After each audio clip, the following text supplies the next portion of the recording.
2 students. Today is the first part to a 2-day lesson where we're going to solve systems of equations. Today's strategy will be to solve systems of equations by graphing. Don't forget to follow along and take notes as we go. So how do we solve systems of equations by graphing? First of all, a system of equation is having 2 or more equations with the same variables that you have to solve for. So maybe in equations where we have 3x plus 4y equals 10 and x minus y equals 12, and we'll have to solve for x and y. So we're looking at having the same variables. Now, something about systems of equations that you need to know: for every unknown variable in our equation, we need that many equations to solve.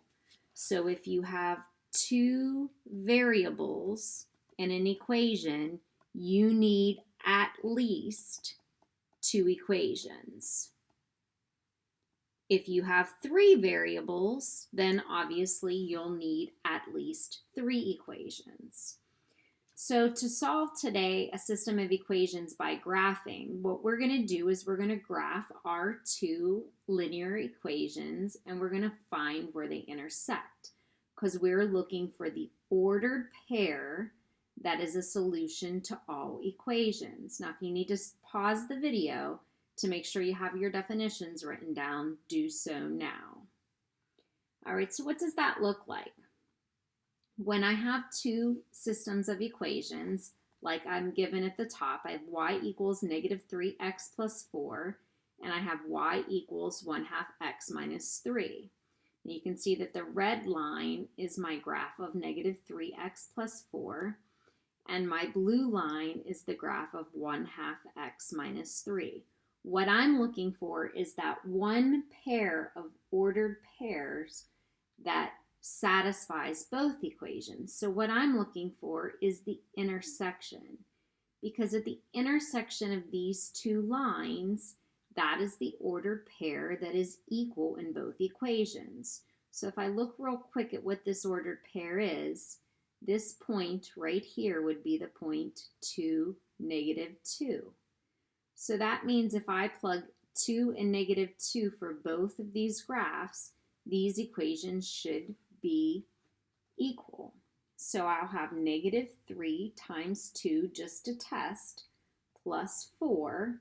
That's going to give me negative 6 plus 4, or that gives me negative 2 for my y. If I plug in a 2 up here, 1/2 times 2 is 1, minus 3 is also a negative 2, which is my y. So you can see that this ordered pair would be the solution because it's the same values that satisfy both equations. All right, so we might need to look at what kind of solution sets we can have when we're solving systems of equations. So when we're solving systems of equations, we know that we can get different kinds of line sets on a coordinate plane. So for the first instance, well, if I'm trying to graph 2 lines and they end up being parallel to each other, well, from geometry, we understand that parallel lines never intersect. So if these parallel lines never intersect, that means they're not going to have one solution that is equal in both. So you would actually have no solutions, and then you're going to call that solution set inconsistent. So that type of system would be an inconsistent type. Now, there's 2 ways to get a consistent solution. 2 ways to get a consistent means that you're going to get at least one solution.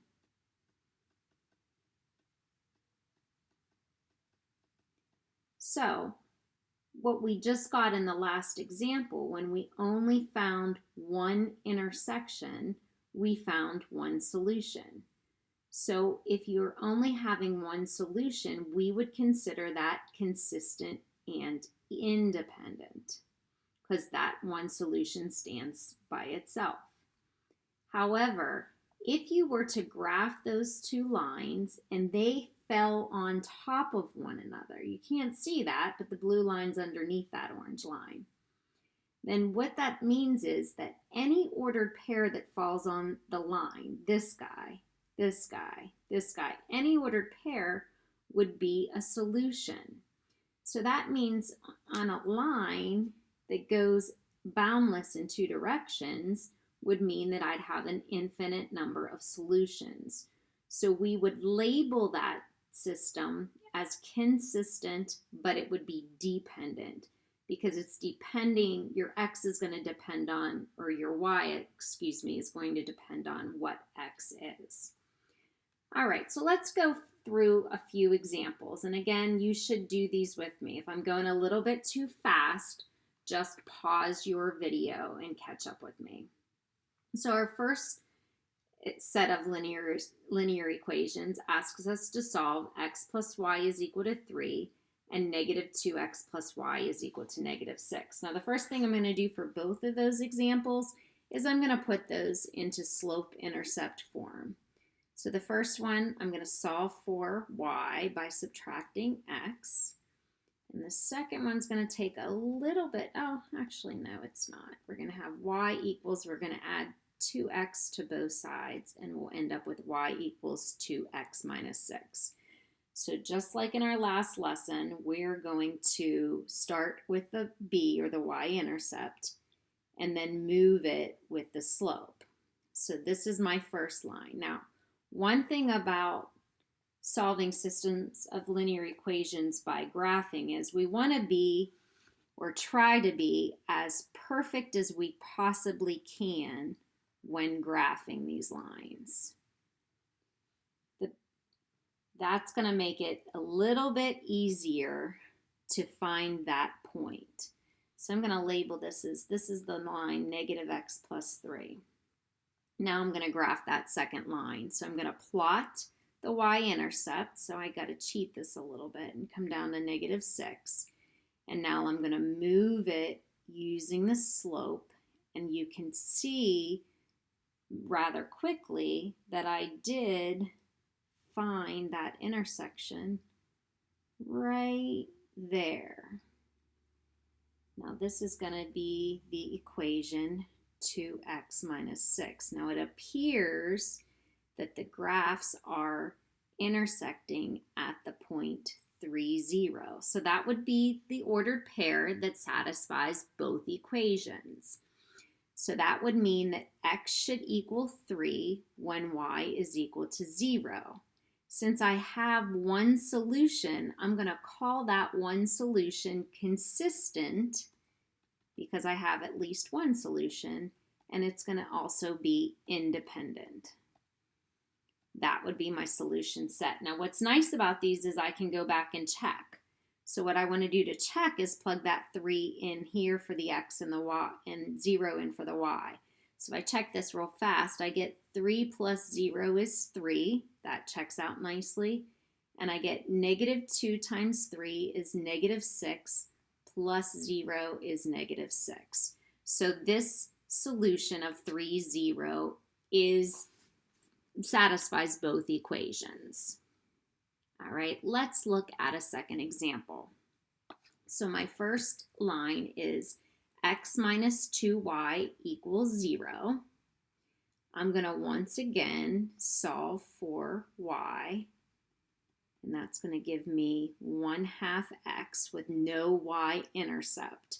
So that means my y-intercept is 0, and I'm going to move 1/2, rise 1, run 2. And I'm going to draw my line connecting these values.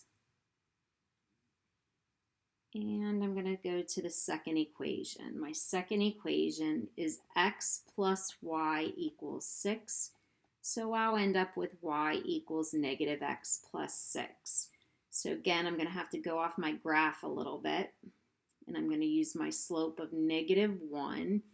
And you can see once again, it seems to be that we're intersecting very nicely. When we don't, the graphing aspect becomes a little bit difficult to find. All right, so that appears that our solution is 1, 2, 3, 4, the ordered pair 4, 2. And with the ordered pair just being 4, 2, that means that we are getting an answer, so our solution is consistent and it's independent. Once again. Now again, you could pause this and plug those values back in to check. We're going to move on to our third example. Again, if I'm going too fast, you can pause and rewind this video. All right, our third example. Solve 9x minus 6y is equal to negative 6. So I'm going to go ahead and start by taking that 9x over. And then I'm going to divide by negative 6. So that's going to give me a fraction of 9/6, which reduces to 3/2. And when I divide negative 6 by negative 6, I get a positive 1. So I'll start to plot that out. 1, I'm going to go rise 3, run 2, and I'm out of graph, so I'm going to go the other direction. Rise a negative 3, run a negative 2. And begin to plot that line. Okay, so that's my first line. Change graphs here. So I will have negative 4y. I'm going to take over that negative 6 and then divide everything by negative 4. So that's going to also give me a fraction that reduces to 3/2. And then when I divide by negative 4, I get 1 again. So you can see that I'm actually getting the same exact line here. So that means that any points that fall on that line are going to be solutions. So I'm getting at least one solution, but I'm going to get a lot more. So I'm going to say that I have an infinite number of solutions, and that I can classify my solutions as consistent, but this time, because I have more than one, it will be consistent and dependent. So any point I can put on this line will show up as a solution to these two equations because they simplify to be the same linear equation. All right, so let's move on to our next example. So I'm going to start with that first equation. I'm going to solve for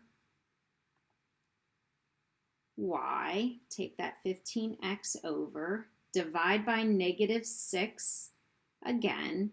So when I divide by negative 6, that's going to give me 15 over 6, which reduces to, if I divide the top by 5, I'm going to get 3. I'm sorry, if I divide the top by 3, I'm going to get 5. If I divide the bottom by 3, I'm going to get 5/2 x for my first line.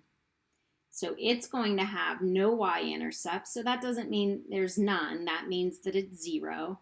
And I'm going to rise 5, run 2. I'm going to lower 5 and go negatively 2. And I'm going to go ahead and draw my line. There's my first equation. My second one is I'm going to subtract that 5, divide by negative 2. Once again, I get 5/2 x divided by negative 2 is going to give me a negative 5. So my y-intercept is down here at negative 5, but you're going to see I have the exact same slope, but a different y-intercept. So that's going to make my lines this time be parallel or never intersecting. So since these aren't the same exact line, this time I get a no solution.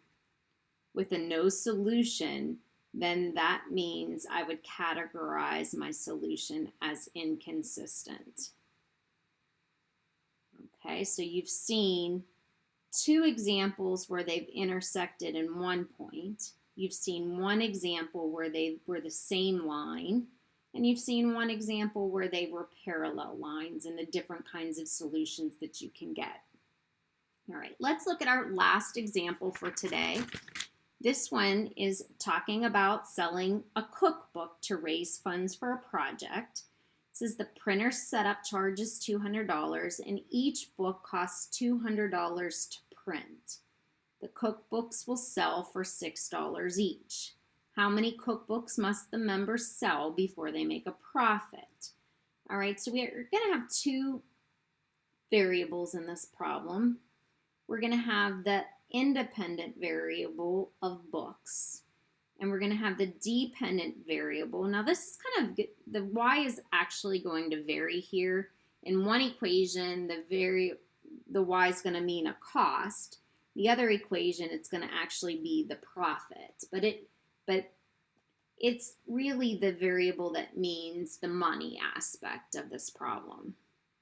All right, now for my purposes, I don't have 200, so I'm going to count by 50s on my graph here to make my life a little bit easier. I'm going to mark this. I'm going to do that on both axes. All right, so for the printer setup charge of $200 and charging $2 to print each book, my first equation is going to be $2 per book, that's my x, plus the $200 setup fee. All right, let me change the color on there. I got too much pink going on. So that's going to have a y-intercept of 200. It's going to have a slope of 2. This is my first equation. Now this is going to represent the printer's fee. This is going to be the printer's fee. All right, for my second equation, we're going to look at what they're going to make in profit. So if they're going to make $6 for every book that they sell, the y-intercept would be 0 if they sell no copies. And then the slope would be 6. So rise 6, 1, 2, 3, 4, 5, 6, and run 1. So after selling 50 copies, they would make $300. So we're looking at where the break-even point is, or the intersection. So it appears to intersect at 50 copies for $300. Prior to that, you'll see that the green line, and that's the profit line, is below the fee. So prior to 50 copies, we're not making any money. At 50 copies, that's the break-even point. After 50 copies, you can see that the green line, which is the profit line, starts to exceed the fees. So it says, when will they start making a profit? They start making a profit after 50 books are sold. So you can visually see that by our graph, and you can plug those values back in and check. So this concludes our lesson on solving systems of equations by graphing. When we talk tomorrow, we're going to talk how to solve them by substitution and elimination. Look on Google Classroom for your assignment.